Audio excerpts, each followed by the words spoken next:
Broadcasting from the Eagles Turf, it's Smoking Sounds and the Lounge Life Podcast, the ultimate podcast for cigar and pipe enthusiasts and those looking to embark on a journey where smoke intertwines with sound. What's up, everybody? I'm Sean, one of the hosts of Smoking Sounds, and joining me is a man who needs no introduction with the prettiest moonsault in all of podcasting. It's Justin! Hey, everybody, what is up? Listen, we are on the front porch of the Eagles Turf, and we have a big cigar party going on right now, and we're outside live. We got the wind chimes. Those are not ambient effects from Chat GPT. That's they're not the real ref. deal. That's not the ref ringing the bell from that pretty moonsault. Yeah, the world's best moonsault in podcasting. Wow. Okay. So, hey, thank you to Commander Pilot for Baby Come On, their latest single. Make sure you're following Commander Pilot. Check them out. But, hey, Justin, let's get our brothers from other mothers in here joining us from the Lounge Life Podcast. You know them, you love them, you see them everywhere. Instagram, YouTube, TikTok, maybe. I don't know. But if they're not, they should be there. It's Helen with the Wolf. What's Brother going on, Al. everybody? And Sticks at the Shore, Mr. Rob. What is up, fellas? What's going on, guys? Thanks for having me on. Hey, man, thank you guys so much for joining us. We have been wanting to do this for a while, so we appreciate you guys taking some time away from your busy recording schedule and jumping on with us. Speaking of record, Justin, I had to look and make sure I hit record. And Yep. also from Drew Estate Cigars, Mr. Lance Lewis is in the house. What's up, everybody? Hey, what's up, people? That's Appreciate right. y'all having us on tonight. Hey, thank you so much, Lance, and it was such a pleasure to see you again the other night at the Cigar Box in Tulsa. It was so great hanging out with you, helping you sell some cigars. Tell Jonathan I might need a job here shortly. You'll be my right-hand man. That's right. Keep you in the back pocket just in case. I'll use you as a reference if I can. Also joining us, some gentlemen that I have had the pleasure of getting acquainted with. You guys will remember from our episode we did with Jay Furman. Josh and Mitchell are two veterans who own a Cigar Pick, the 1150 Wood and Waters. Thank you guys so much for jumping on with us. We're going to ask you more about the Cigar Pick here in a little bit, but just want to introduce you, let you say hello, and we appreciate you jumping on with us. Thank you. It's good to be here. Good to see y'all. Yeah. So this, truth be told, this is the first time we've had this many people on with us. So we're just going to kind of, have a conversation. We're not at the Eagles Herf or anything. We're herfing tonight, Justin. That's right, man. Because tell them about the cigar we're smoking. So it's a Drew Estate Herf. That's just call it what it is. Me and Justin are going to be smoking the Liga Privada H99s because I think the Liga Privada line from Drew Estate can knock out the defending world heavyweight champion, the Tabernacle. Now, Sean. Now, be honest. Now, your undisputed was, and by the way, I have mine already lit and kind of going here. But yours was the Room 101. Is that 14th anniversary? 14th, and it's still a great cigar. Oh yeah. Now look, guys. Just because it loses it might lose the belt. It's not. That doesn't mean it's now a terrible cigar at all.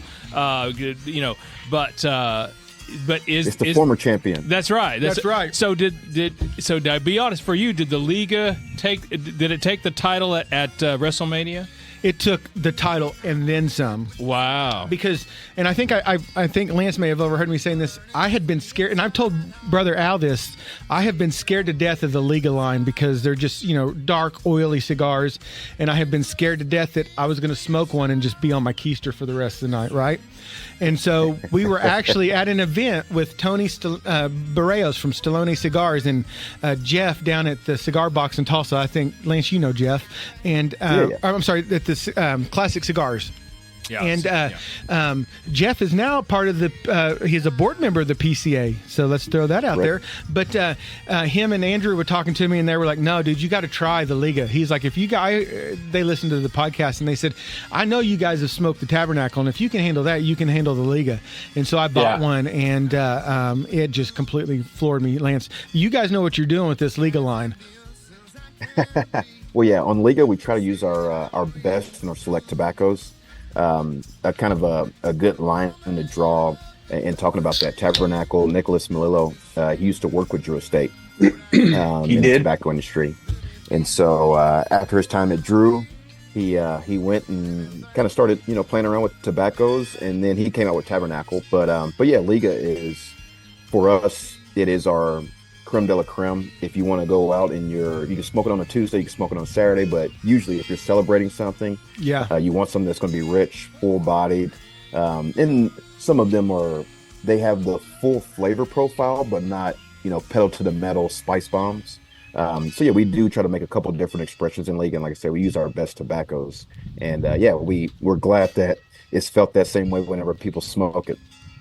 So now, in discussing, and I'll let Rob and Al get some questions in here in a minute. I'm not going to try to bogart the mic, but I was just talking to a shop owner. I was talking to the guys over at Fogan Bates. I think you rep them as well, right?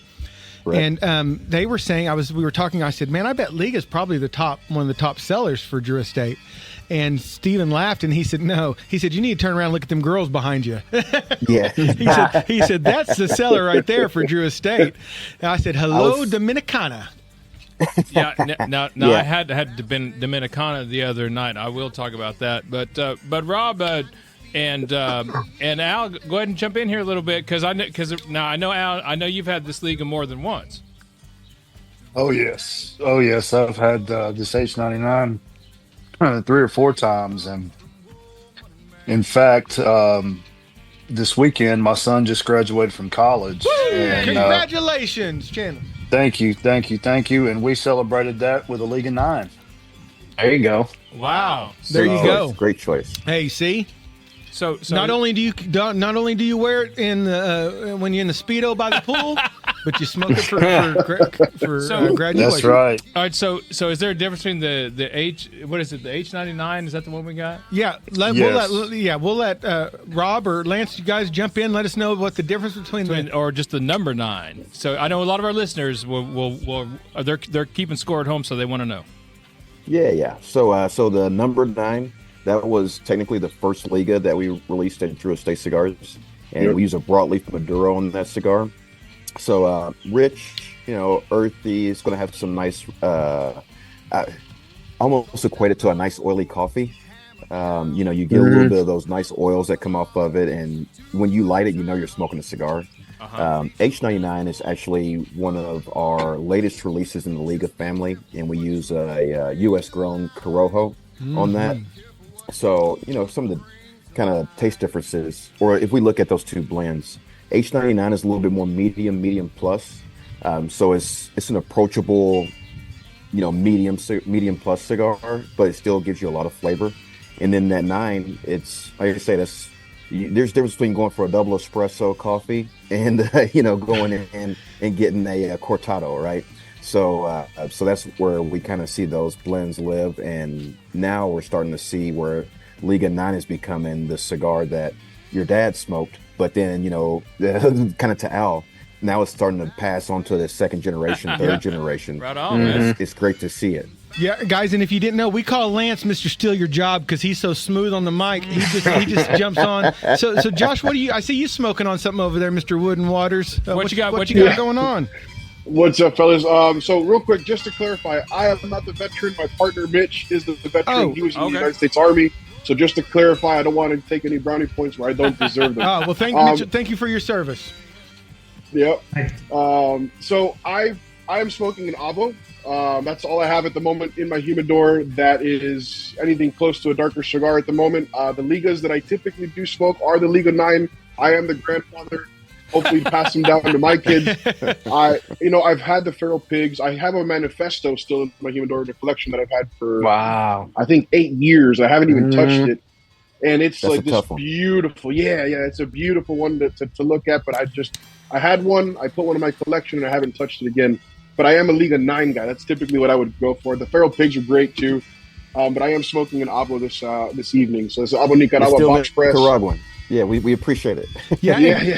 Definitely. So I've never had. I've seen the brand up, but I've never had an Avo. So if I want to get to know that brand, Which Avo should I grab to get acquainted? So, go ahead. No, I'm a fan of Avo. Avo is made by Davidoff, and some of my favorite are the Synchro line is a great. You're going to get a lot of expressions through the Synchro line because they're not usually like 1, 2, or 3 tobaccos. Usually the Avo the Synchro will come with 4, 5, 6, 7 different types of tobaccos. So really, the Synchro line is a great line to try. Yeah, I mean, I've been smoking Avo since the classical Avo band when Avo himself was alive. Yeah. And then when Davidoff relaunched the Avo and they came out with the Box Press Nicaragua, this is like my go-to cigar. It's got the good punch. I typically go for a black coffee, an espresso, double espresso. I go for a darker drink. I go for a darker smoke. I like the punch. I like the flavor, the full flavor of it, which is why Liga for me has always been a go-to, especially the Liga 9 in particular. So having said that, have you had the blackened M81? No, I have not. I think my partner just had one the other day. Mitch, didn't you just have one recently? I did. I've actually smoked a couple of them this week. I really enjoy them. They got just the right amount of spice for me without it being overpowering and battling that. It's a nice, smooth smoke. I actually have one right here. Heck There you yeah. Oh, nice. Right on. Nice. I'll Very get into that one later. Well, and I'll tell you I what, love it. I smoked that M81 Flying Pig the other night, and it was just a little bundle of joy, man, because I love the M81, but that Flying Pig is like, it's just like the perfect, I only got like a short amount of time and I need to smoke a cigar real quick. And that is, I wish that was one that was constantly in the line, and it wasn't just an event cigar, because that's one that I would keep on rotation. Well, I'll tell the powers that be. You say you want boxes. That's right. Yeah. Tell Jonathan, he knows my number. Tell him we talk about art all the time and Banksy and all this stuff. So, tell Jonathan, hey, I'm okay to talk about cigars too. It doesn't just have to be about art. I love art, but let's talk cigars. Hey, Lance, let me ask you, just because Josh said something. In Drew Estate, do you guys make anything in a box press? Yes, we do. Well, hold on, wait. Let me go back. We just discontinued a cigar that we were doing in box press. That was the Herrera Esteli Norteño. No, that's right. Yeah, that's right. Killer cigar. Love that smoke. Yeah. Now, it's still on the market. No one gets scared. You still can order it right now. We'll probably have some burn for the rest of 2025, and so you still will be able to see it on shelves. But yeah, currently right now, that's the only box press cigar that we're looking at in our portfolio. Okay. Yeah. And as soon as you said that, I remember, because we were talking about the Herrera Estelis the other day, and that Brazilian one is my absolute favorite, man. Good God. That Willie Herrera, they know what they do. Doing a great job. Woo! I see why y'all hired that guy. So, Rob, Al, come on, guys. What you got? Lounge life is a little bit. For me, Drew Estate's been around for a long time. I'm not the biggest Liga fan, so I'll tell you this. I'm a fan of the original Liga 9s. So I don't know I'm sure Lance, right? Lance, your DE guy. Yes, sir. Lance can back up the fact that so there were two big guys that used to work at DE that kind of broke off and have done their own thing. So you have Nick Melillo started Foundation, and then you have Steve Saka broke off and started Dunbarton. And I feel like the original Ligas were so tops for me. I absolutely love the original Liga 9s. And don't get me wrong, the Liga 9s after Steve left changed a little bit. I think possibly, when he left to go to Dunbarton, he kind of took his little secret sauce with him. But the Liga 9s are still an amazing cigar. For me now, I kind of moved into the Undercrown 10s. That's where I kind of live right now with DE. I've been trying to find like the Dickens. They released a Flying Pig in the Undercrown 10. Unfortunately, I've heard it's only available internationally currently. Correct. So I've been searching high. I've been trying to tap my contacts on the shoulder, be like, "Yo, get me a box of these from overseas. And but it's great. Like for me, the Undercrown 10 is like a nice Mexican hot chocolate. You know, you got the MSA wrapper. It's notes of wood, chocolate, coffee. It's fantastic. Yeah. And so, Josh Mitchell, we've been talking a lot about the Drew Estate, which is great. We're so thankful that Lance jumped on with us. He's our buddy. And but why don't you guys tell us a little bit about Wood and Waters? Tell us about this amazing cigar pick that not only did we fall in love with, that Jay Furman fell in love with, it saved Justin's fingertips many a times. And I have to tell you, I love the name and the explanation of the name. Thank you. Yeah, so I'll give you the quick run from my side, and then I'll let Mitch hop in there. So I've been in this industry since I was 18. I worked in cigar shops, ended up opening my own cigar shop, had that for 8 years.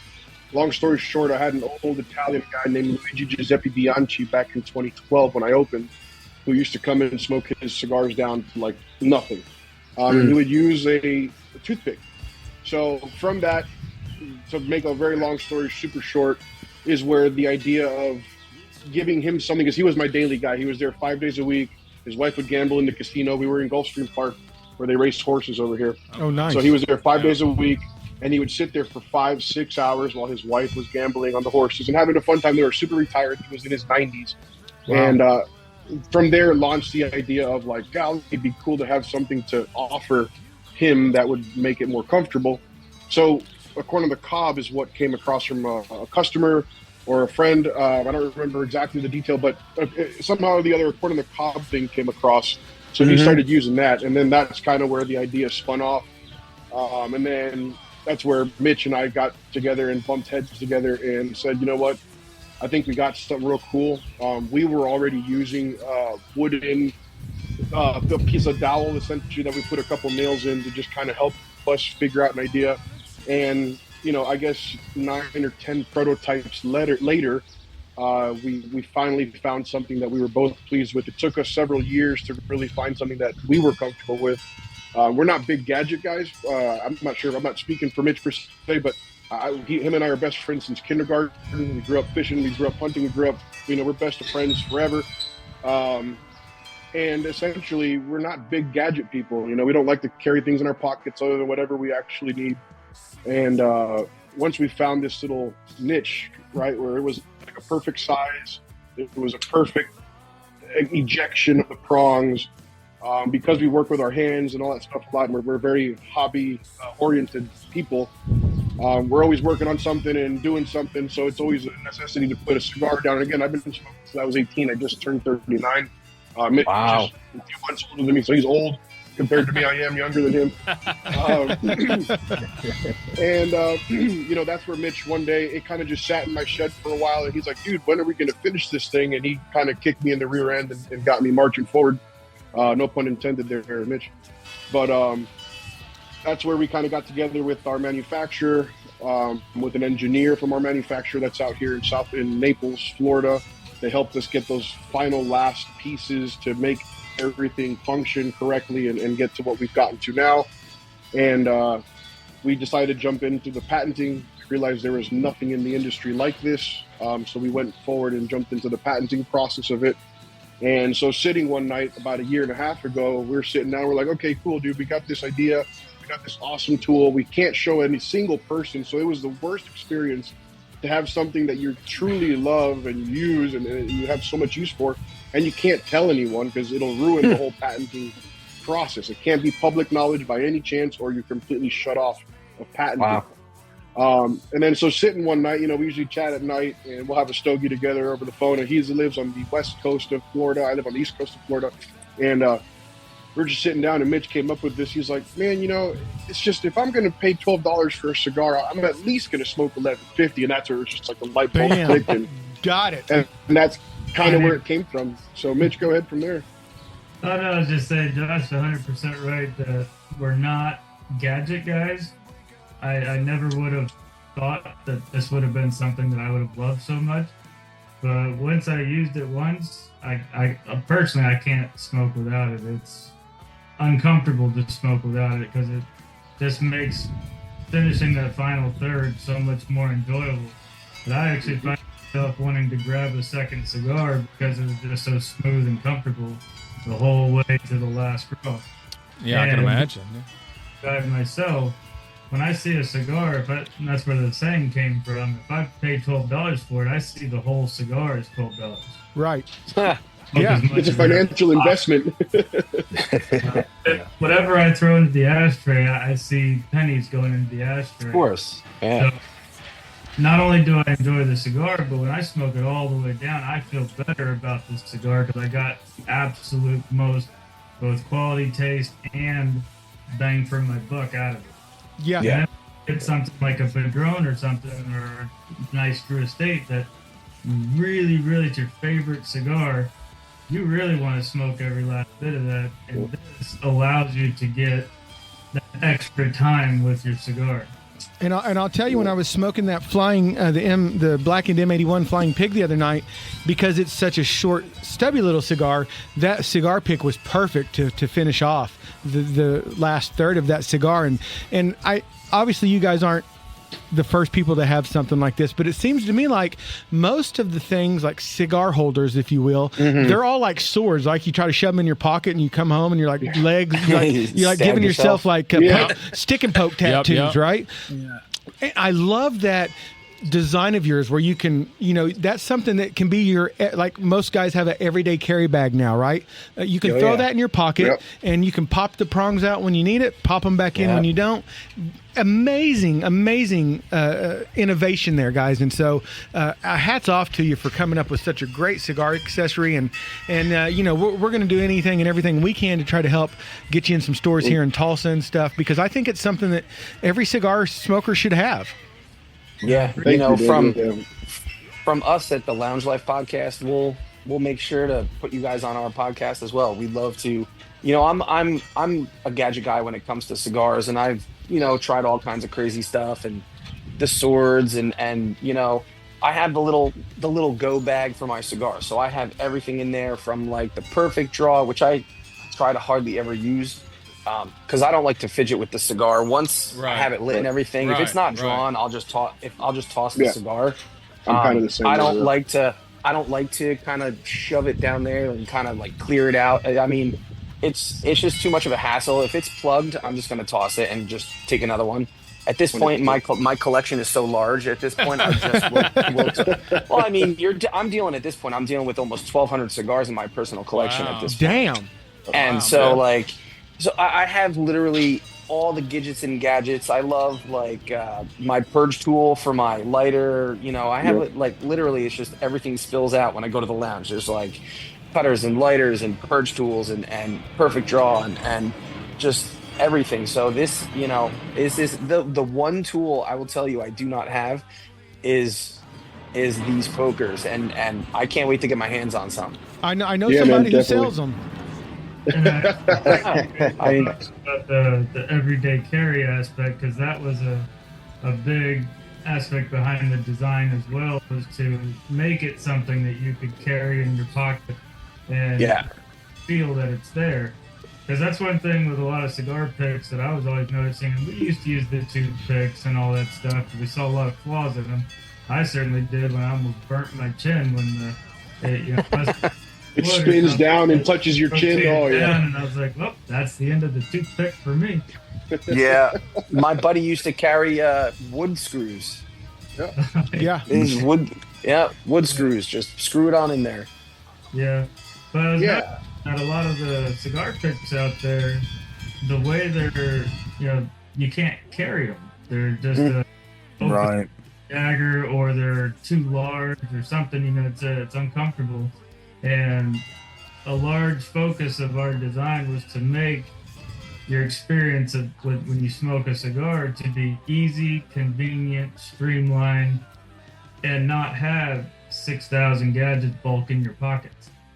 Yep. And one thing with this tool actually that's kind of nice is it ended up being kind of a multi-tool where it's a cigar pick, a cigar holder. If you're in a bind, it does function as a hole punch if you have to get your your whole punch or your cutter. Wow. You just got the opportunity to smoke a cigar, and all you had was the pick. You can do a little triangle. I like the triangle punch on the back, and it'll get you up and smoking. Well, and let's talk about one aspect of this. Sorry, Mitchell, I didn't mean to cut you off, but I want to talk about one aspect of this cigar pick, because we don't play golf. Obviously, me and Justin, we've got the bodies of couch surfers, not golfers. But a lot of people that listen to our podcast are golfers, and we have had many of guys ask for our poker chips for like golf ball markers and things like that. Yep. But this thing also has a magnet on the end of it, right? So I've seen. I think one of you guys had it on like a steel toe boot, and so and you're right, because I had an older gentleman. I was in a humidor in one of our local shops, and he came in and he was showing me the cigars he was getting, and I said, "Well, how do you cut that?" And he said, "Well, I usually just shove my toothpick in the end of it." And so, that's a perfect everyday. That should be in a golf bag too. So golfers, if you're listening, and I know that you are. So I mean, the beauty of it, like again, size comparison, it's smaller than my cutter that I keep in my truck.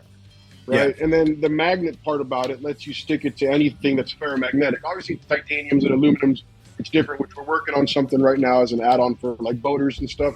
Because again, us growing up fishing, we used to go play golf, take fishing rods to fish while we were golfing if we saw a good bass or something in the water. And and that's exactly it. Like we designed it strictly for a cigar pick, right? And then with the magnet idea, and then we've gotten so much feedback from those that have purchased from us already, and like you guys, Sean, that it's just like, I had a guy just recently tell me, "Hey dude, you know what, I love this pick, I bought it for this reason, but I just realized that he says he's a germaphobe or whatever to a degree, right? It was claimed by him. He doesn't like putting his cigar down in an ashtray at a cigar shop. Yeah. So now he stabs it with this, and then it stands up on its own. So once you eject the prongs and you go ahead and stab the cigar, you can set it down on the table. You can go ahead and stick it to your car. You can do, choice is yours. It even sticks to your irons. So if you like to walk the golf course, because you're like, I don't want to go ahead and rent the golf cart, it'll stick to your irons and no problem. It'll work just fine. That's got to be. And I'll ask this, because I know Brother Al was thinking the same thing. Now, when you poke, it's not messing up your draw either, right? When you poke at it, all. Now, Ian, like, so if you take your cigar off of it, like say, because right now yours is at a pretty good length, you could take yours off of that. It's not going to mess up the draw of your cigar either. No, not at all. I mean, so in a golf course or on a golf game, I light up on the first hole. So I'll stab it typically in the middle of the cigar, and it's usually a Churchill that I'm smoking anyway, because I want it to last me at least the front nine. 9 holes. Or at least, hopefully, front nine, back nine. Which prior to this, it would get lost. I'd drop it on the second hole. I'd leave it somewhere on the green. I'd go tee off somewhere, and it'd be stuck there. Or I would shove a tee through it, and it would totally destroy my cigar.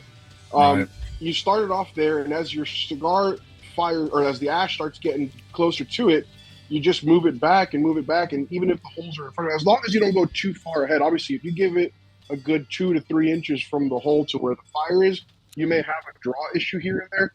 But as long as you keep it within a half inch or an inch, or even a little bit more than an inch, you'll never have an issue. I haven't had one issue with drawing on, what's this cigar I just smoked recently? It's a really, really thick broadleaf. It was a rock hard cigar, but great draw. I can't remember the brand of it at the moment, but it didn't give me any issues with it when it came time to relocating it and moving it further down, because you want to kind of find balance, especially on a 7-inch cigar, depending it's 52 ring gauge or how far a ring gauge you want. But it'll hold. It's got a 20-pound magnet on it, so it'll hold any. I put a 7x70 at work with the golf cart that we have and tried to drop it off of it and see if it would jump off on the speed bumps and jumping it off the curb. Don't tell my boss this, but jumping it off the curb and stuff like that. And it held without an issue. So I was like, okay, if it can hold the 7x70 Texas Lancero, which not many people, I've never met but one person that smoked something that massive, like an EPC inch essentially, that actually smokes it. So that's where that. I think it's cool because, you usually won't get draw issues just because of the way the leaves are processed, especially in when they make cigars, is that they're pliable. They're like when you touch your cigar, like, and you inspect your cigar, your leaves are pliable. It's not going to be like a hard piece of like rock or whatever. If you stab through, the leaves are gonna, just like as if you were gonna like stab a balloon or stab like the sand. Where if you pull that out, your leaves technically should still be pliable enough to close that small hole back up. So Correct. you shouldn't get any draw issues with that at all. Correct. Now, if you have a very loosely rolled cigar, I can see where that may be an issue. Of course. Sometimes, and I wouldn't purchase it from the shelf anyway. Like when you grab them and you're squeezing them down, obviously not to break anything, but you're just feeling for soft spots. Yeah. I wouldn't buy that cigar to begin with anyway. Right. And down to the next, which unfortunately happens. It's not. It's here and there. It's not. It's impossible. These are all hand rolled. This is a piece of art. Yeah. So it is what it is. They're unique into what they are. And we'll kind of go over where to find your cigar picks at and stuff here in a minute. But I want to kind of jump back. I want to ask Lance a question while it's on my mind because I've got ADHD and I'll forget if I don't ask now. So you're smoking that Dominicana, Lance, and beautiful cigar. And I watched the Freestyle or whatever it was called when they were announcing Freestyle Live. Yes, and tell Jonathan to call me because we need to ask him why you weren't on that. But so talk to me about this because most people when they think of this Deadwood cigar series, they're thinking of your infused cigars, and this one's a little bit different, right? You were telling me this the other night at the cigar box. Tell me a little bit about how this is. What you were telling me about this new Dominicana. Yeah. So. First, start off with Deadwood as a brand. That was an infused cigar, sweet tip, so it does have the aromatics. When you light the cigar up, I've had people tell me, "Oh man, I like this cigar on the patio," and people come up, they're asking me, "What am I smoking?" And so it does give off a nice aroma or perfume, if you will. Nice. And with the Dominicana, where we differed or we changed things up was this is the first time that we're predominantly blending a cigar with Dominican tobacco. So we went to the Dominican Republic, and Willie, JD, our tobacco team, they went and sourced the tobaccos to make. In Dominicana, or Deadwood wasn't the name just yet, but they wanted to make a nice, mellow, creamy Dominican cigar. And this has been a project for JD for probably about 15 years now, going back and forth and learning about tobacco in the Dominican Republic and figuring out how to do it the DE way. And on this one, this is kind of our bridge cigar, or we want this to be our bridge cigar. There are Acid fans and there are Deadwood fans who like, that profile. Yep. And then we have our core line people who love Liga, Undercrown, Herrera Esteli. Well, how do we bridge that gap and Dominicana? So Dominican fillers, nice Ecuadorian shade wrapper. And so you have that creamy, mellow cigar, but with that little bit of sweetness, because I've had this as a sales rep where people come up and go, "I want to try a traditional cigar." Okay, great. Let's do it. And they go, "But I want a little bit of sweetness." And you're like, well, that's a tough fit. And so we've heard that from the market and from our consumers.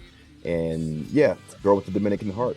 This is that foray into it. So like I say, we're trying to bridge that gap, and it started off really well for us. I'm not a big sweet smoker. A little bit of background on me. The first cigar that I bought from Drew Estate was the Kahlua, which is those are awesome. I love that cigar. And when I was 18, good morning smoke. Yeah, that was what I bought. And now we have the Tabac Negra. So I did get my start there, but like a lot of smokers, you go through your journey and you try different things. And I've been on my journey for about 18 years now. But we want this to be, someone who's never smoked a cigar, they can come in and enjoy this. But then also I've had people who've been smoking cigars for the last decade who enjoy it. So it's been a great project so far. Well, I think you guys did an amazing job with the Dominicana. I loved it when I first tasted it when they released them with unbanded with the white project bands. I sat down and I smoked it, and I did this with the last one too, the Girl with No Name, when they released the Lanceros.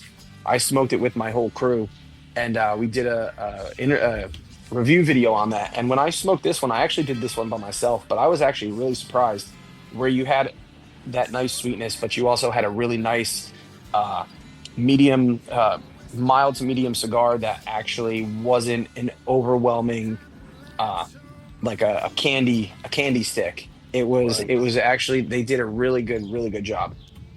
Yeah, appreciate that. And so, Lance, I know a guy. He might be sitting next to me here. His name's Justin. He is just infatuated with the Deadwood girls. So if you ever come across any swag with the girls on it, I know a guy that would appreciate something with the fat bottom Betty on it or something. So I got the girls on speed dial. I tell you what, I need that number.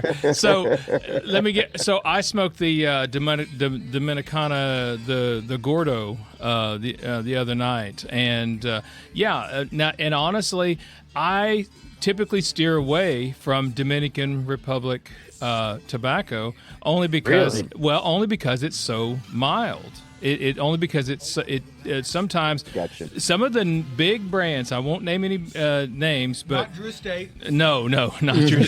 but some of the big brands, that pride themselves on Dominican, honestly, sometimes for me it's like smoking air. It's like, okay, but man, let me tell you what. So this is from a guy who does not like Dominican cigars typically. Lots of good flavor. That sweetness does kind of awaken your palate to the taste of the tobacco. You know what I'm saying? So you get that sweetness that kind of wakes your palate up, and then here comes this nice tobacco. And to me, this is what Dominican cigars have needed. Like I think they all could use like a sweet tip like this to kind of get you, kind of wake it up and go. I was just really happy with it. And now, Lance, no offense, but I want to say I was almost immediately reminded of the factory smoked sweets, which are that's a Habano wrapper, right? Correct. Yes, sir. So, again, not to. Now, I don't mean that to like, it's as good as a factory smoke, for. Oh no. But similar I was profile. I was immediately reminded. Although it's different, obviously, different tobaccos and different. But certainly, if you're a Deadwood fan, if you're an Acid fan, like I am, because I love this. I love Cuba. I love Blondie. I love just all that. And I always have a tin of Baby Jane Deadwood now in my tactical bag. Yep. Always. Yep. And so, but if you're a Deadwood fan or like you guys were saying, if you want to get into let's say you say, well, I kind of want to move away from the sweet stuff and get into more traditional cigar. Man, Lance, you're right. What a great bridge. What a great intro. Like you can come over, you still got the sweetness, still something familiar, but then new. And now I will say, I had a bunch of ladies on my front porch here, and I was smoking the Fat Bottom Betty. They all loved the aroma. They were just like, oh man. Now I don't think you're going to get that same response from the Dominicana. I haven't heard that one yet. The crowd is not going to. They're not going to ooh and ah. But if you want to go traditional, if you're like, man, let me get to more cigar. This is a great bridge for that. And I was just nothing but impressed. So, and I've got to thank Brother Al over there. Al, I'm going to get you on the spot here because we haven't heard you talk very much, so we need some more howling with the wolf. But he introduced me to the Herrera Esteli line, and I am so thankful that he did, because the first one I smoked was, I guess, the Habano with the cream and red band, and it just knocked my socks off. I was like, you kidding me? I can get a cigar in it's like $11.50 price, no pun intended there, Wood and Waters guys, but in a price range. You see what I did there? See what I did there? But damn, I forgot what I was about to say. That was so good, I threw myself off. He threw himself. Well, but go ahead, Brother Al. Go ahead, Rob. Go ahead, Al. Go ahead. I rolled into my local shop on a Friday night because the wife was out with the book club, and and I just noticed that they had a freestyle live pack in there with the big travel case and all the swag, and I was like, oh. So I pivoted from what I was going to get and got that. So I sit down and start talking with some gentlemen, and trying to figure out what I'm going to have. I said, well, let me grab this Toro out of here. So I light it up, and we're just talking. I look down, and it burns my finger. And I'm like, wow. So I had to grab another one. So I grabbed the little micro, or I forget what it's called, the Pequeño. And and I'm not usually a back-to-back cigar guy, but it was just so nice and so smooth that I couldn't help myself. Go back to her. And for sure. And Lance knows we got to give a good shout, because we were talking the other day about the Dominicanas.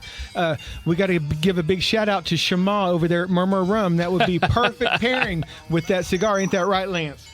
Yeah, no, we're working on something. Oh, really? Right on, man. Oh, man. Here we go. And if you guys need a place to world premiere that, I know a couple of guys that run a podcast if you need someone to get that out. A couple of dudes from Tulsa who think they're somebody. They may be called The Lounge Life, but they're a much better podcast than we are. But y'all twist my arm. I'm going to have to go find these this week. I have a Dunbar actually event tomorrow, so I'm going to go look for them tomorrow at the local cigar shop that I go to. Oh, yeah. You got to. Called Ash and Vine Cigars. But second cigar, so the first cigar I ever smoked was a Rocky Patel Vintage 1999. This is when I was 18 years old, just getting into it. I then tried a Cuba, and I was a Cuba smoker for years. Then that's where my buddy David Figueroa from Cigar Social Club, he's like, dude, smoke a Liga. This is what you're going to smoke. I was like, yeah, whatever. I smoked it, and I was a Liga 9 guy. Wow. Period. Excellent. And then Undercrown came out with the Connecticut. So my celebration cigar on my honeymoon with my wife 10 years ago was an Undercrown Connecticut. And it's funny how just now that we're talking about all this, how it all just rounded up. The acid is what introduced me to Drew Estate, and then the Liga 9s will hook me. And the Undercrown is still a goat. I have them in my humidor somewhere in my collection. And Mitchell, don't be afraid to jump in here, brother. We're not trying to leave you out. I'm just listening and taking everything in. hey, that's what I do on this podcast. You guys can see, I just sit back and smoke and just kind of worry about what I'm doing. And then, oh yeah. So and occasionally light stuff on fire. Yeah, and now occasionally, so I have this big felt cover on my microphone, and we always know which mic is mine because it has the burnt part at the very tip. So that's his sweet tip. Yeah, that's why y'all have had to switch him back over to the Bic. That's right. No, that's why we got to get him the 1150 Cigar Pick. That's right, man. That's right. So Al, we got to get you one too, so you don't burn your fingers again on that cigar you were smoking. Right, man. Right, exactly. You're exactly right. Protect those digits. Yeah, man. Yeah, for sure. And shout out to Jay Furman. You know, he was on with us a couple episodes ago. A lot of you guys know him, but shout out to him. Jay and Bulldog Bo, they do the Pipe and Tamper podcast for all our pipe smokers. Yeah. Right, for all our pipe. So Jay, this one was for you. If you all saw me on camera, I actually used the Zippo lighter to get my cigar going, and so Jay is not a Zippo fan at all. But anyway, moving on. So let me backtrack a little bit because I apologize to Rob and Al here. Why don't you guys take a minute to talk about the Lounge Life? We completely forgot to let you talk about the Lounge Life podcast. I mean, we're just sitting here shooting the breeze like we're just a bunch of friends here. A good thing we are, but yeah, let's talk about the Lounge Life a little bit. Tell us where they can find you, what you're about, and how much you inspire us. So, Al, you want me to take this, or do you want to take this one? Well, you can go ahead, and then I can follow up. So, I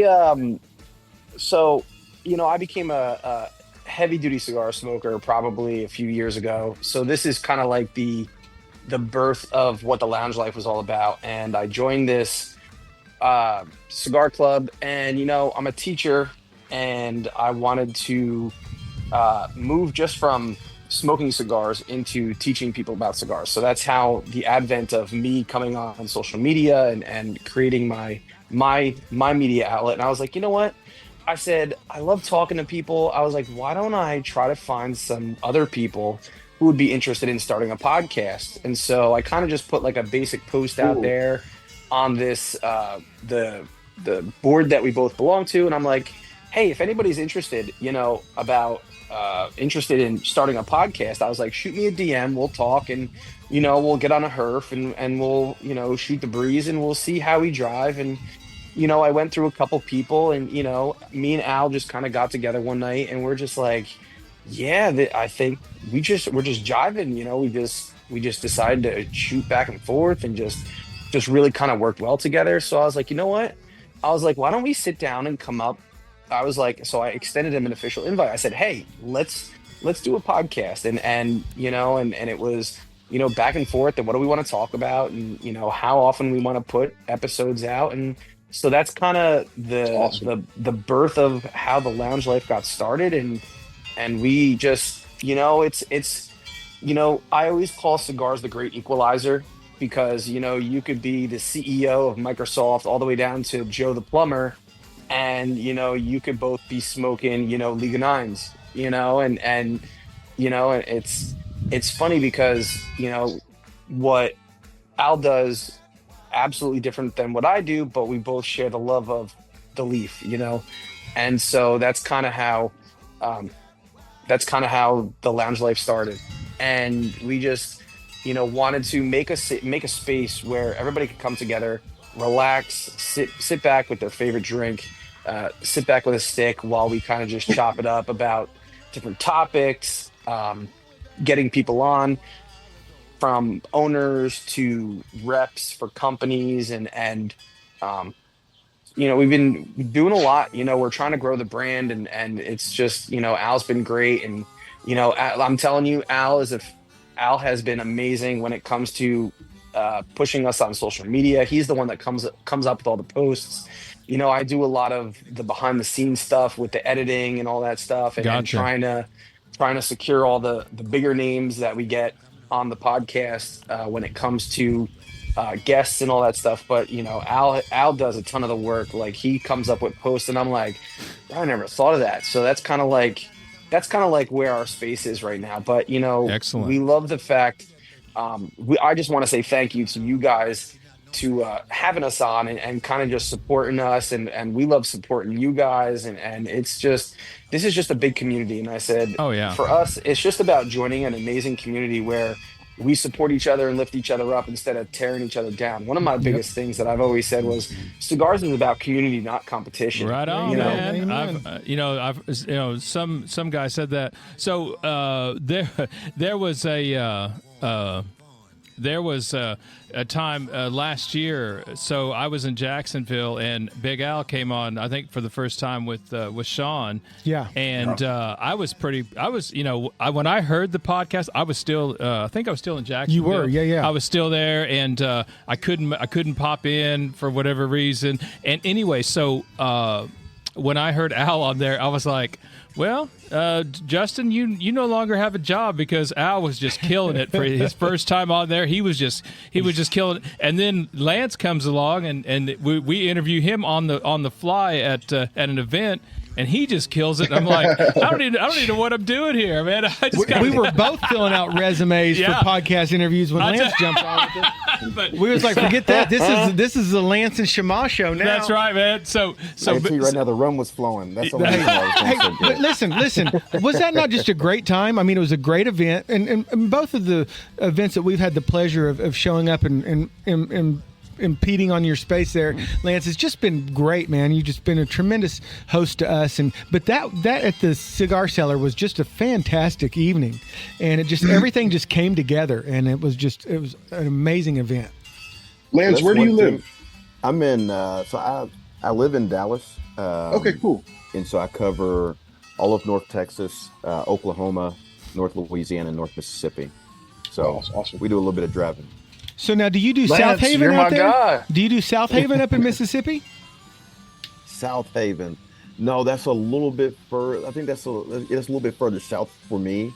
So I cover Jackson and Vicksburg. Oh wow, okay. So kind of that corner up there. Gotcha. Okay. Well, South Haven, where I am, I am my house is 10 minutes away from the Tennessee border into Memphis. Okay. So you go to Bill Street a decent amount. What's that shop down there? Havana Mix. Havana Mix, yeah. Robusto by Havana Mix, yeah. Yeah. Their sister shop is down here, and it's called Cigar Haven. Gotcha. So I was trying to find out who the rep is here for North Mississippi. So I'll put you on something. We'll link up after the podcast. All right, for my sure. My family's from out there. Yeah, there you go. My family's from West Memphis, Arkansas. Oh wow! So, okay. Wow. So yeah, I've been in South Haven a time or two. I got you. Well, what's so funny is, again, I mentioned my son graduating. He graduated from Millsaps College in Jackson, Mississippi. So, okay, that's awesome. And they just opened I call my home lounge is Spring Street Cigars. Mm-hmm. So they just opened a new location there in Jackson on the 5th. I just heard about that. Or a little birdie told me about that one. So, yeah, I'll be seeing them here in probably the next month. Oh wow, there you go. So maybe gotcha. So hopefully at some point Lounge Life can hook up with Lance at a live event there, and and do something like that, or good. But believe me, if Big Al comes, it's all over, man. It's gonna be the Al and Lance show from then on. That's right. That is for sure. I have to tell you that.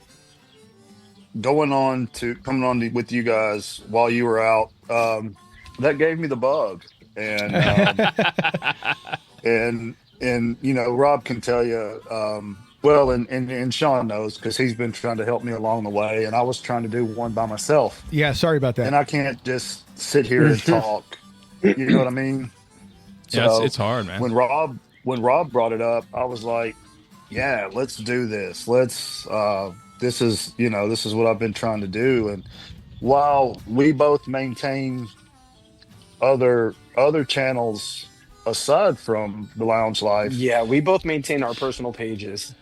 But we focus a lot on and this is what it's all about. Just you got what 6 of us sitting here, 7 of us sitting here, just chopping it up. Like we're all sitting in the same place. Yeah. Right. Yeah. Like we're in the same lounge. Yeah. And then, and that's to bring up.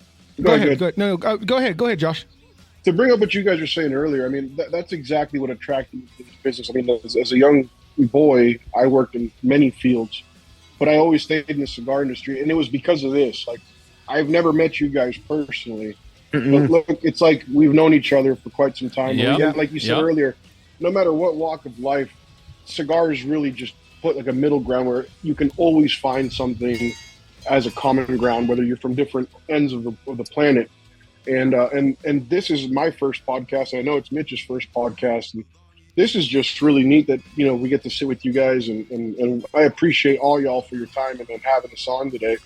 And let me tell you, the whole social media balancing thing, my personal, and I'm a firearms instructor as well, and it's just so hard to balance all that. But this is what it's all about. So hats off to you, Sean and Rob and Al, and you guys for doing what you're doing with the podcast. I mean, it's great. I love listening to it now, and I actually have a podcast app on my phone, and I actually sit and listen to it while I'm at work. And there you are. Yeah, it's just something really encouraging. Even if you're not watching it and just listening to it, it's just you kind of feel like you're hanging out with your homies, even though you don't know half of them or more than half of them.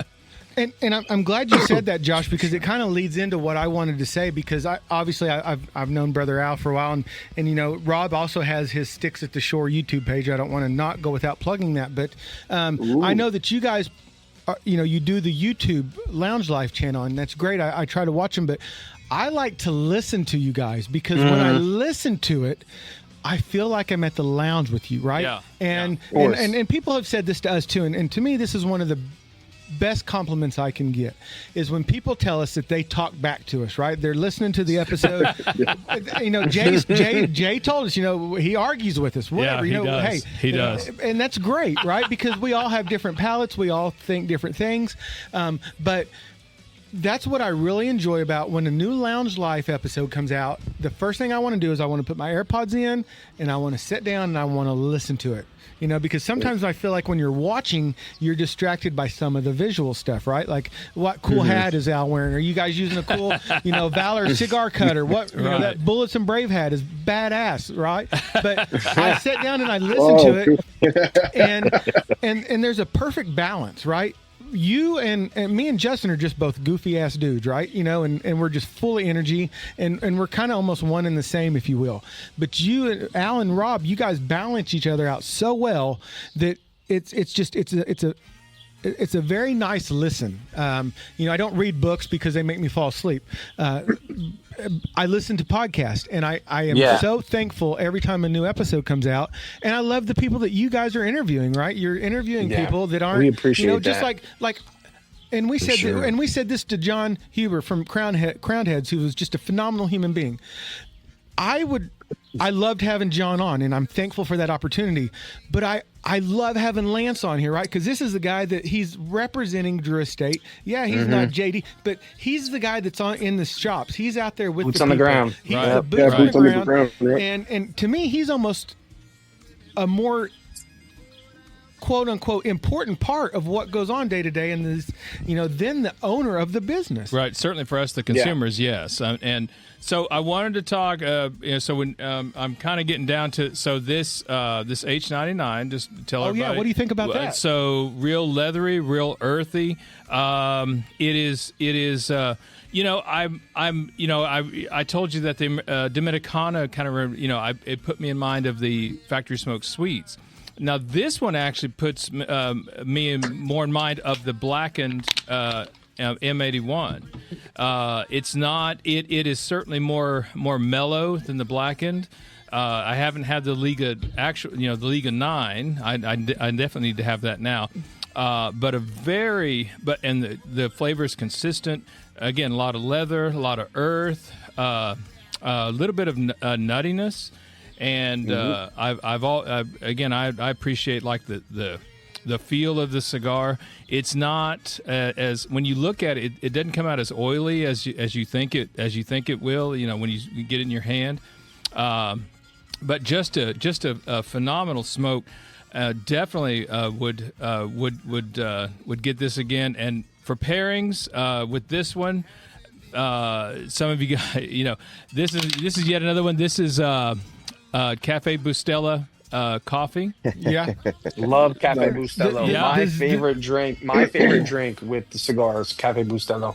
And this would just go hand in hand with that. I mean, just like because it's a lot more, and again, it's a lot more mellow than what you think. You might look at it in the shop, like the guys at Holt's Cigar, they'll say you smoke with your eyes a lot of times. Well, you all do.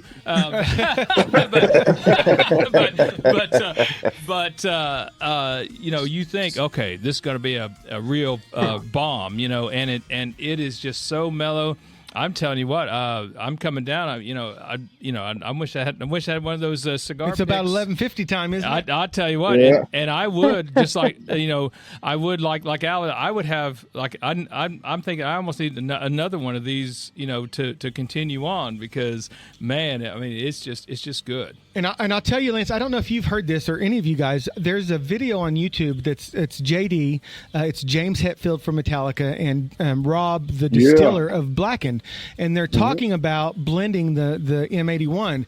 And James Hetfield, long story short, Jonathan Drew was saying basically he sent James Hetfield everything in their warehouse, right?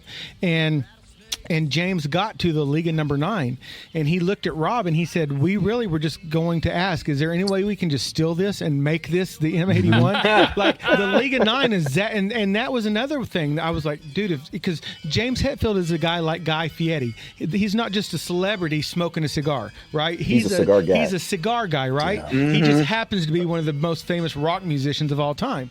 But to hear him say that was like, wow, I've got to check this out, because if it meant that much to a guy who can have any cigar in the world he wants, and he's wanting to base his cigar off of the Liga 9, that says something about a cigar. Am I right? Or Oh yeah. I mean, it's one of those where I've had the opportunity to meet Rob and also meet their brand ambassador with Black and Whiskey in Fort Worth about a year ago. And, we were conducting an event, but you guys have been to events. You see, there's some times where it's a little bit of downtime. You get to pick their brain. I like drinking whiskey. So I'm like, let me talk to these guys about whiskey. Talk to me about cigars. And it was interesting to hear their mindset on cigars because they're not of tobacco. They haven't been doing this. We've been smoking for years. And we were talking about Liga as a brand, and something that's interesting, like talking about H99 and Black, and whenever he said that they kind of have a similar profile. The Nicaraguan tobacco is versatile, and people do think that it's always supposed to be heavy and peppery and be a Lajero bomb and knock you on the butt.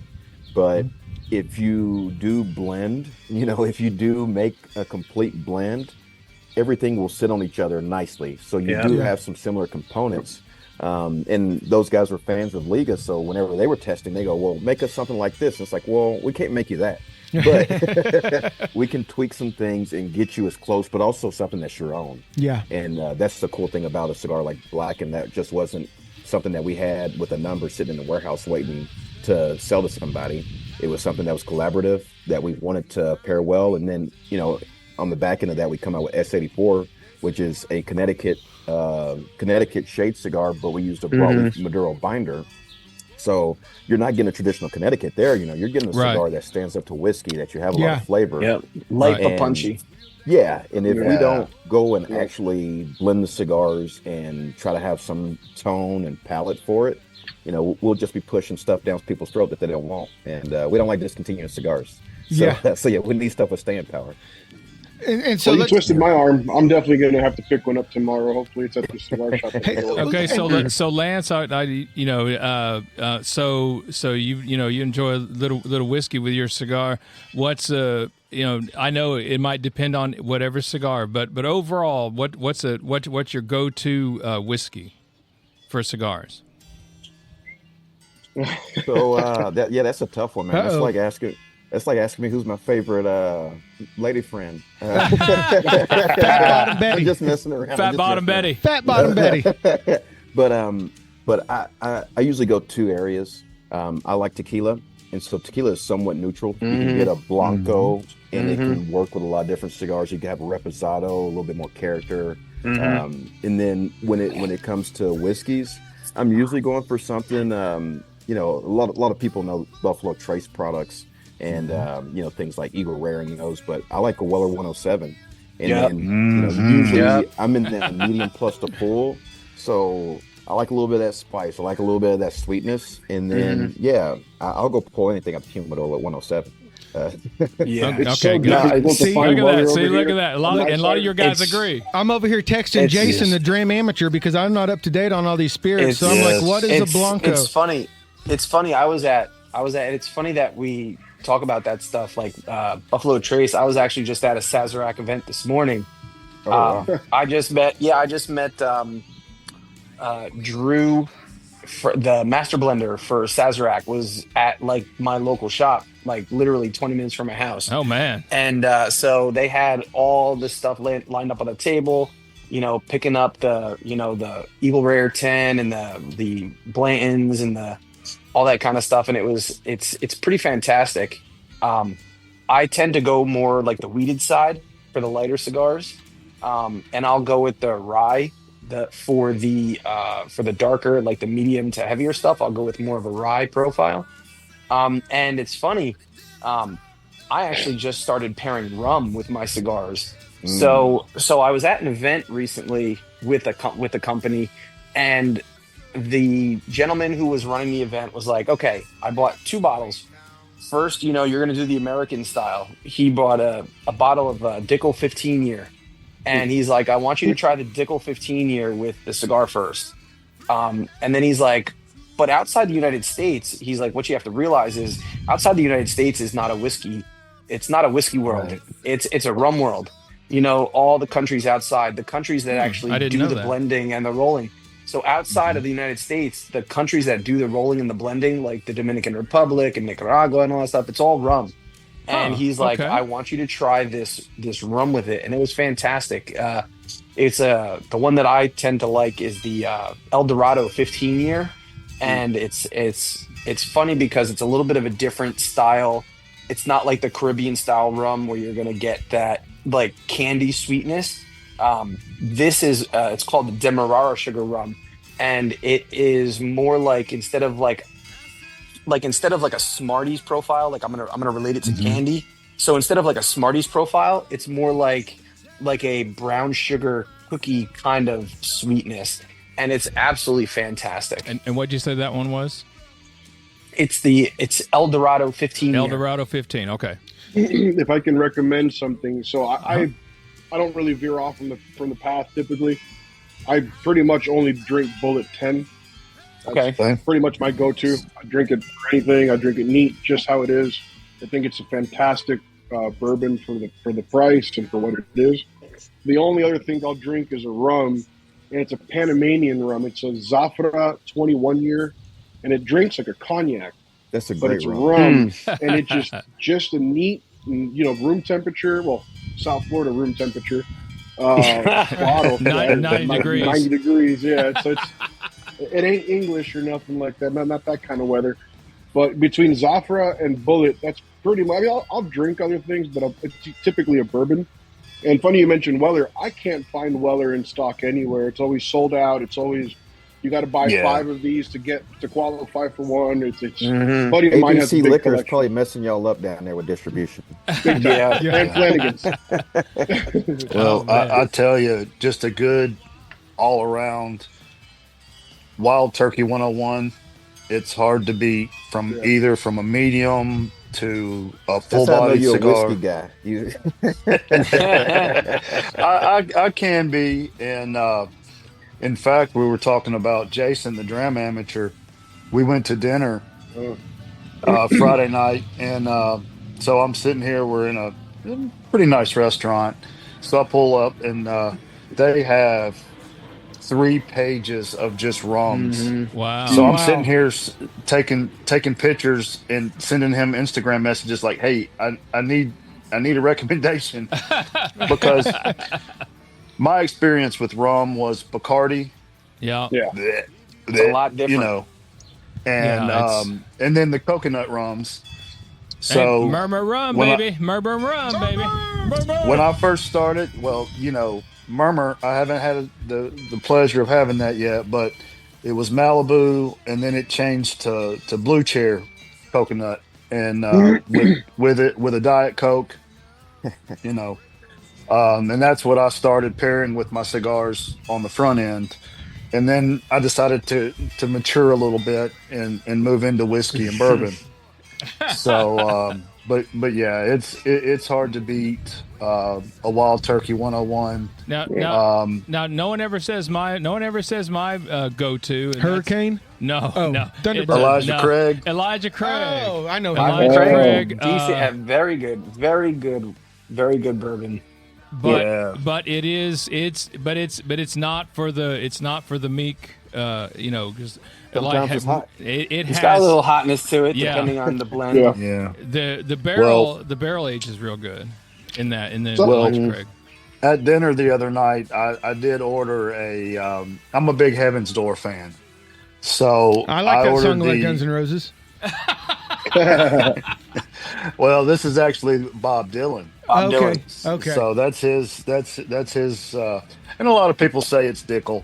Yeah. But I had a pour of the Heaven's Door cask strength, and I'm usually on the rocks, but I went with neat. And afterwards, I was looking, and it was 124 proof. So I was like, okay, yeah. Yep. Well, wow. So, and so I'm only saying this because not because Lance is on here, but so one of our early episodes, Justin actually got a bottle of blackened whiskey, and we paired it with a cigar. And I don't drink. My drink of choice is.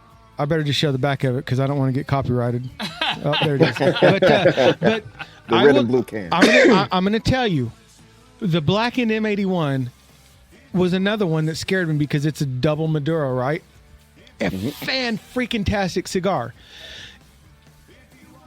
I took one sip of that whiskey with that cigar, and it blew my freaking mind. It was almost like I understood what a pairing meant. And that was probably the first time I understood that, right? So, and I really appreciated that. Yes, it's Metallica. Yes, they're huge, but it felt like there was a lot that went into the cigar and into the whiskey. And it was like at that moment, I was like, I got it, right? Yeah, I was like, now put on Fade to Black and let's do it. Yeah.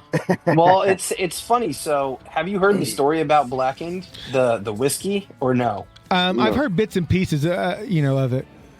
So one of the neatest things I thought when they did the Blackened whiskey was that during the aging process, when after they barrel the Blackened whiskey and they put it in the rick houses, they'll actually play the Metallica music. Yes, I've heard that in the rick houses. And if you look on the back of the bottles, it'll tell you what playlist that they used when they were blending and when they were aging the whiskeys in the barrel. Oh wow! So you could buy different playlists, and there's actually like a QR code on the back that you can scan, and it'll give you the playlist of the Metallica music that they played while this was actually aging in the rick houses. Oh wow! I did not know. Cool. We'll have to look at your bottle. Yeah, I still got the bottle in there. I'll definitely have to check that out. So if you look on the label, go ahead. I gotta look for the Metallica 1 bottle when they play 1. Oh yeah, for sure.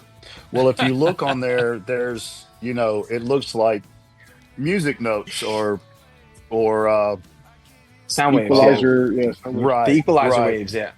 So the process that Rob's talking about is they call it black noise. Okay. So oh wow. The vibration from the music moves the liquid through the wood in the barrel.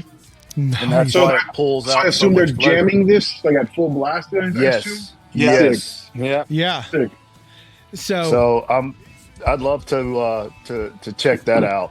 Yeah. Well, guys, as we're kind of getting to the end of this, I don't want to skip an opportunity to go around and let tell everybody where they can find you. That's one thing we definitely want to make sure we get in where, Mitchell and Josh, let us know where we can find a Wood and Waters Cigar Pick, the 1150. We'll start with you guys first.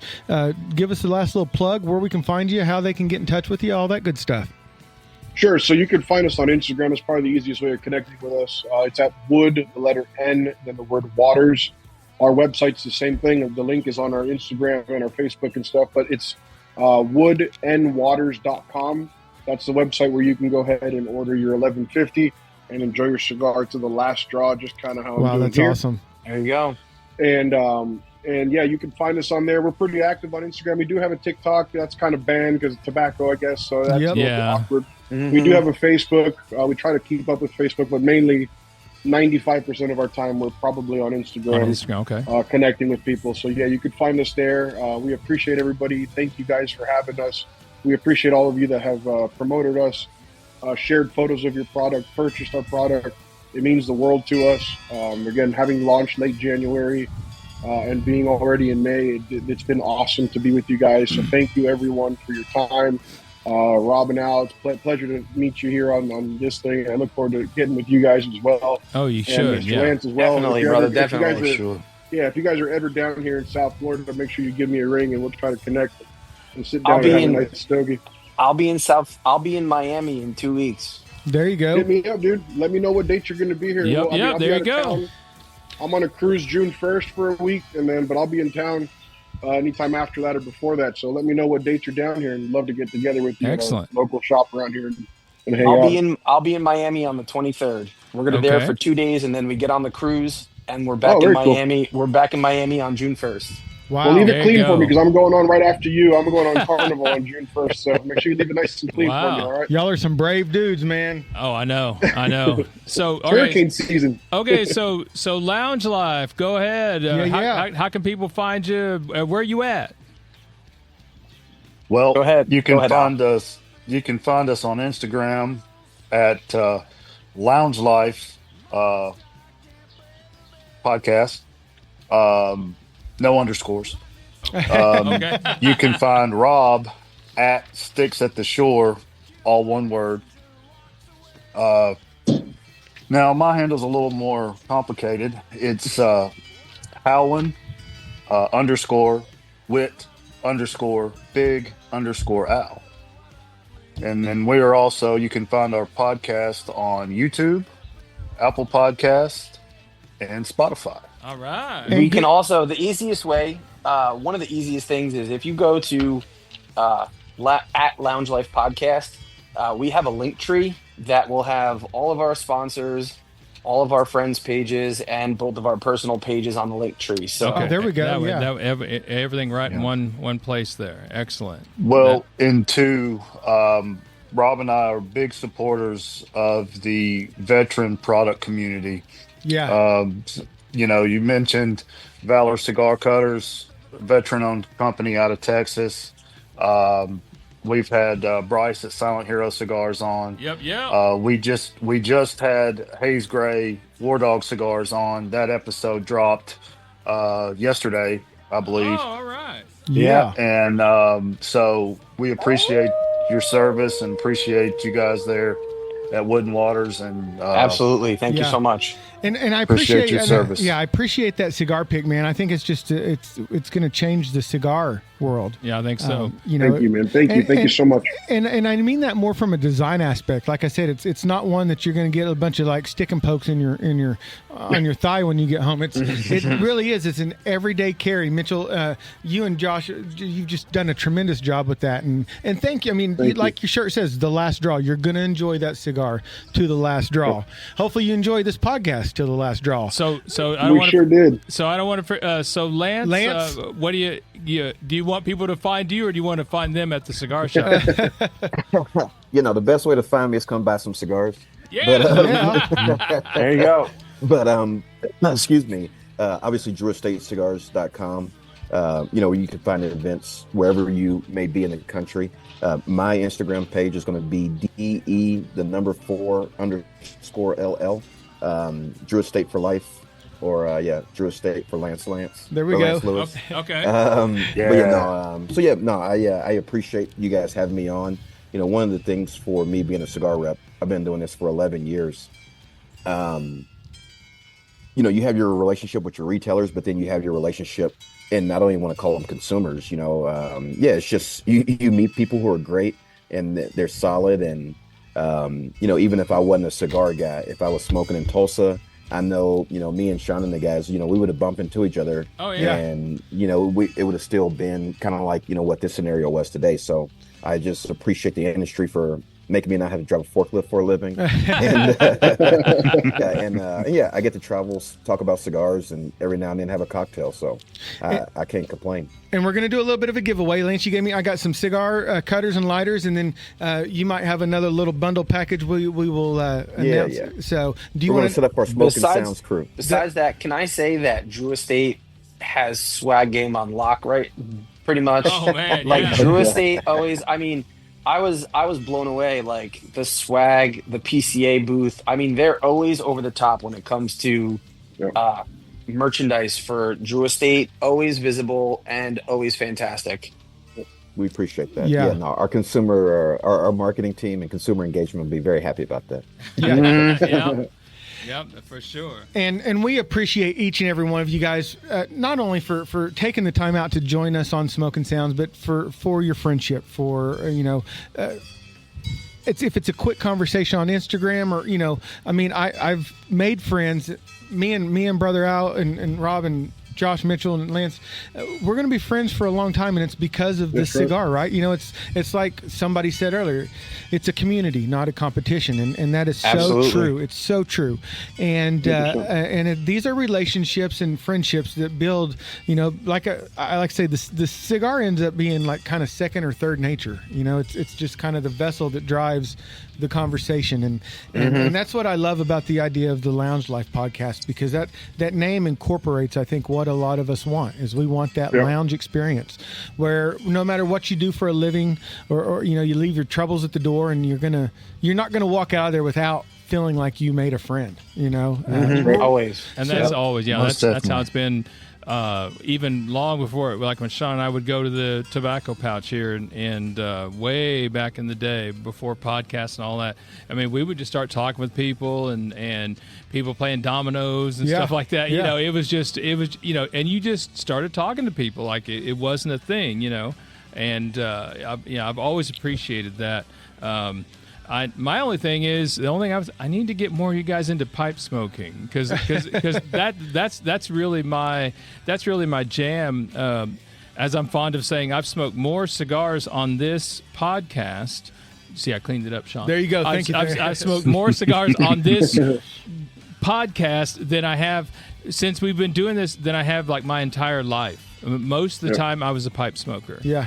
So and I need to get y'all into that, and so Lance, hey, put a bug in the powers that be, you know, maybe come out with a limited edition pipe tobacco tin or something like that. That would be so awesome. You know what would really be great? Go ahead. Just for a little sneak peek for the month of June to celebrate Father's Day, Al and I both had dads that smoked pipes, and we are actually going to be doing a full pipe podcast in the month of June. Yeah. So if you want to come on, you are more than welcome to come on and hang out and pipe with us. So. There you go. Most definitely. Well, let us know. Let us know when that, when we can jump on or whatever, and we'll, I will definitely be happy to jump on even just for a little bit, say hey and whatnot. So. Listen, and I wouldn't be disappointed if Drew Estate got hold of some of that Captain Black grape pipe tobacco and made a new Deadwood girl. And the new Deadwood girl. Deadwood pipe tobacco. There you go. So that would be awesome. Copywriting that just in case it happens, but we'll send you a backpack. That's right. Yeah. Hey, I can always use a backpack and these hats, man. These Drew Estate hats. You're right, Rob. Drew Estate's hat game is fantastic. Love that hat. Oh. Yeah. Well, and Lance, you may appreciate this. I have a natural left in my humidor. So cool. And now it's one of the pequeños. It's but it's just sitting there aging, and so it's I know it's one of the rarities. Yeah. So I love it. All right, guys. Well, so again, at Lounge Life Podcast on Instagram, at Woods and Waters, right? In Waters. In Waters. Yeah. Damn it. All right. See, I was going. Lance's, I'll let you give yours again because I already forgot it. At DE419 or _LL. There we go. See, _ I got too much going on in this brain. But you know what? So, yeah, I guess that's going to be a wrap on this. Oh, follow us at Smoking Sounds Pod. I always forget to plug us. I know. You can follow us too. Please do. Yes. Now check out Sticks at the Shore on YouTube. Hey, this will be on YouTube, so you guys can see why we and Justin and like Al said, we got faces for radio. Yeah. And so that's going to be a wrap on this episode of Smoking Sounds. We hope you enjoyed this blend of cigars that we brought to you today. Make sure you subscribe so you never miss a beat. Or a draw. Yeah, that's right. Thank you guys so much. Hey, and listen, give us a 5-star review. Give a 5-star review to the Lounge Life podcast, too. That just helps other people find our podcast. So until next time, keep those cigars lit, those pipes packed, and the sounds smoking. Take care, y'all. See you. Peace, guys. You guys are good. When you hear this, you're going to hear the Taylor Swift take us out. We got a little Travis Kelce bringing us out here. I know you're going to appreciate that. Is it weird that I'm going to listen to this whole thing all over again tomorrow? Not at all. Not at all, man. Okay. Not at all. Cool. So I won't be the only one. Great. No. Okay. So you'll